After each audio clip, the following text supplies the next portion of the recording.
preguntarte, si criticamos, cuestionamos lo que escribe Anabel Hernández, por cierto, entre otros personajes, el doctor Alfredo Jalife habla de una falta a la realidad de pensar que Marcelo Ebrard está listo para crear un partido político. ¿Qué realidad ves tú en un México políticamente tan ruidoso, en un México con una agenda que se dicta, les guste o no, desde la mañanera por el presidente que va poniendo sobre la mesa los temas? ¿Qué México ves tú en este inicio de 2022, Jaime? Yo creo que veo un México que en lo personal a mí me gusta. Te voy a decir por qué me gusta, Vicente. Primero, porque yo creo que la mañanera ha contribuido en muchos sentidos a que todos los mexicanos nos caiga el 20. Y lo he hecho poco a poco, ¿no? El presidente ha conseguido a través de las mañaneras desnudar al antiguo sistema, ponerlo en evidencia, y esto es muy sano que el presidente se encargue de desnudar al sistema, y esto es lo que tiene muy molestos a los grandes medios que sirvieron de tapadera del viejo régimen, del ancien régimen. Y no es gratuito y no es difícil de entender esta rabia que despliegan tanto el Universal como el Reforma y otros medios para denostar y desacreditar al presidente. ¿Por qué? Porque los ha desnudado. Los ha desnudado, así tan fácil. Bueno, eso por un lado. Qué bueno que ha llegado un presidente que nos canta las cosas en claro. Y esto no es un viva el presidente y convertirse en porrista. No. Es algo, mira, yo viví 30 años fuera de mi país. 30 años fuera de mi país. Y desde entonces, pues tengo más puntos de referencia, puedo hacer el análisis comparativo de la democracia en Europa, en Estados Unidos. Y cuando yo llegué a México, ahora veo, es tan refrescante este discurso tan revulsivo desde las mañaneras que sacude conciencias de verdad. Andrés Manuel López Obrador es, en el más estricto sentido de la palabra, un agitador de conciencias. Y eso es bueno, nos viene bien a todos. Ahora, ¿qué es lo que pasa cuando un presidente se convierte en un agitador de conciencias? Pues que toda la gente que ya se había colocado en su zona de confort, ¿no?, alabando al PRI, ocultando las barbaridades de criminales como Felipe Calderón, pues están muy desagusto, en una posición muy incómoda. Tú lo has dicho, hablabas hace rato de toda esta gente que se convirtió en las correas de transmisión de la opinión pública. Yo me acuerdo, por ejemplo, el que hablabas de Televisa, ¿cómo se llama? Leo Zuckerman. De Leo Zuckerman. Yo me acuerdo muchísimo cuando yo estaba en Estados Unidos. Fíjate, Leo Zuckerman se había convertido ya desde aquel entonces en una correa de transmisión de lo que eran los adláteres de la opinión pública. Por ejemplo, yo me acuerdo muchísimo que Arturo Sarucán, el entonces embajador de Felipe Calderón en Washington, se preocupaba, no te imaginas, por atender cada vez que iba Leo Zuckerman a Washington, se iba a cenar con él, los paseaban por aquí, los paseaban por allá. Cuando iba Carlitos Loret de Mola, le ponían la limusina de la embajada para que los trajeran por aquí, o al director de Excelsior, Pascal Beltrán del Río, los consentían como no tienes una idea. Y claro, ese tratamiento de enfants chouchous, de niños consentidos, que ya no existe porque Andrés Manuel dijo no.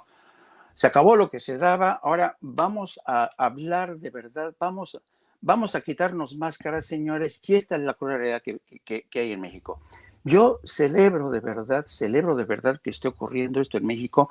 Hay, por supuesto, cosas que no me parecen en el tema, por ejemplo, de la apertura de los medios de comunicación. Yo creo que México necesita reformular su sistema de comunicación y de opinión para que haya voces más críticas y no voces que siguen chillando por lo perdido.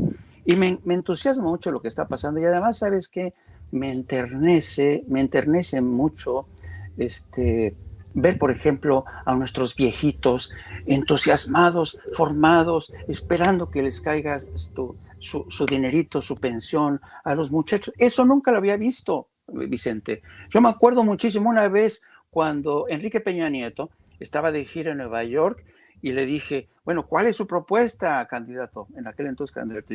No, vamos a establecer la pensión universal para todos, el sistema de salud para todos. Le dije, ay, la madre, ¿cómo le va a hacer no?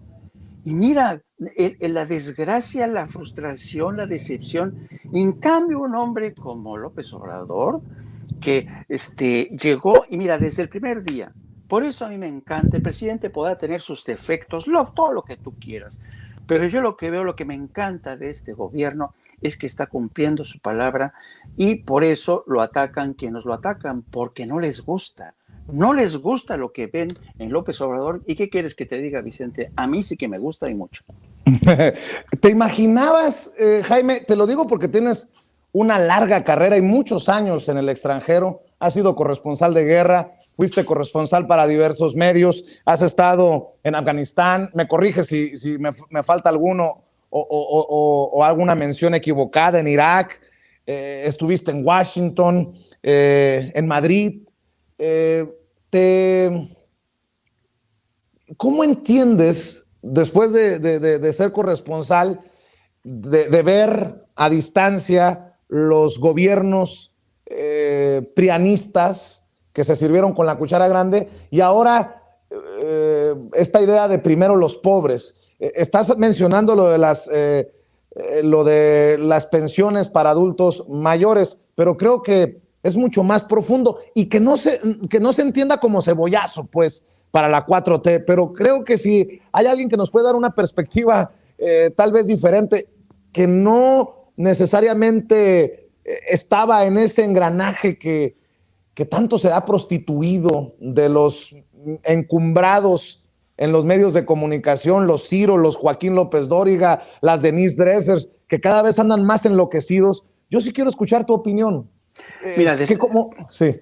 Yo lo que te puedo decir es que tú sabes que yo me fui de México, yo era subdirector de noticias muy joven de Notimex, y me corrieron porque yo era subdirector de noticias de radio y televisión, juntos creamos la división de radio y televisión de Notimex, y me corrieron porque desde la Agencia del Estado permití que se cubriera una primera protesta, protesta cacerolazo contra la política económica. No, hombre, Gobernación me mandó llamar y me cortó la cabeza.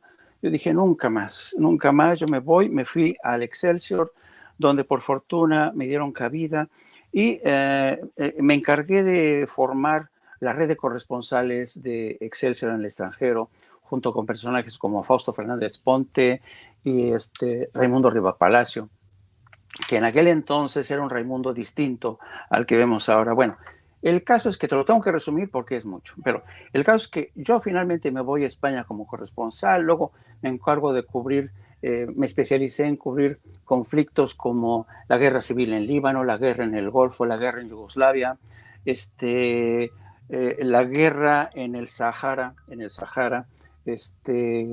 Y me lleva la chingada que terminaste en Afganistán viendo a Carlitos Loret de Mola. Fíjate. Luego en Irak, bueno, no, esa mamada de Carlitos Loret de Mola en Afganistán es un sinvergüenza, pero fíjate, esto tiene mucho que ver con lo que estábamos hablando de Anabel Hernández. Me explico. Fíjate que de un tiempo acá, no sé si te has percatado tú, Vicente, que los grandes medios corporativos, por ejemplo, Universal, Milenio, todos estos, ya están acostumbrados en su primera plana a ponerte al columnista estrella, ¿no? El columnista estrella, y son puros famosos, ¿no? Por ejemplo, te meten ahí a Carlitos Loret de Mola, Víctor de Mauleón, y todos esos se han convertido en productos de marketing, así como desodorantes, ¿no? A la gente les gusta. Bueno, entonces, Deutsche Welle, desde mi punto de vista, está incurriendo en el mismo error, fichando a una famosa periodista como Anabel Hernández. Y yo creo que esto le está haciendo mucho daño al periodismo serio. ¿Por qué? Porque creen que ser famoso es sinónimo de tener calidad. Entonces, eso es en lo que se ha convertido el periodismo. Yo cuando me fui de aquí, todos los columnistas que ganaron peso y fortuna, no voy a decir nombres pero por ejemplo, un columnista que actualmente escribe para el Excelsior, que es millonario, yo lo vi crecer, o Pablo Iriar, ¿se acuerdas Pablo Iriar?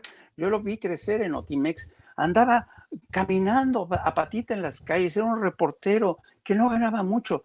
Entonces, cada vez que yo regresaba, yo seguía siendo el mismo reportero de pie y ellos iban encumbrando, tenían nueva casa, tenían un Mercedes-Benz, tenían sus choferes. Yo dije, coño, ¿qué está pasando en este país? ¿No? Entonces, en pocas palabras, hubo una prostitución desquiciada del periodismo y muchos eligieron ese camino. Yo elegí el mío y me siento tan a gusto, querido Vicente, y no los critico, cada quien elige su camino, ¿no? Su ruta. Entonces, cuando yo regreso y veo esa podredumbre en los medios, esta vanidad, este egocentrismo de periodistas, tú sabes en inglés cómo les dicen, ¿no? Los famosos pundits, ¿no? Oh, lo que yo digo es lo que tiene que... No hay nada de humildad, ya la vieja humildad del periodista de a pie que tenía que esperar ver que... no, aquí por delante te dan la receta, qué es lo que va a pasar, como la columna de Anabel.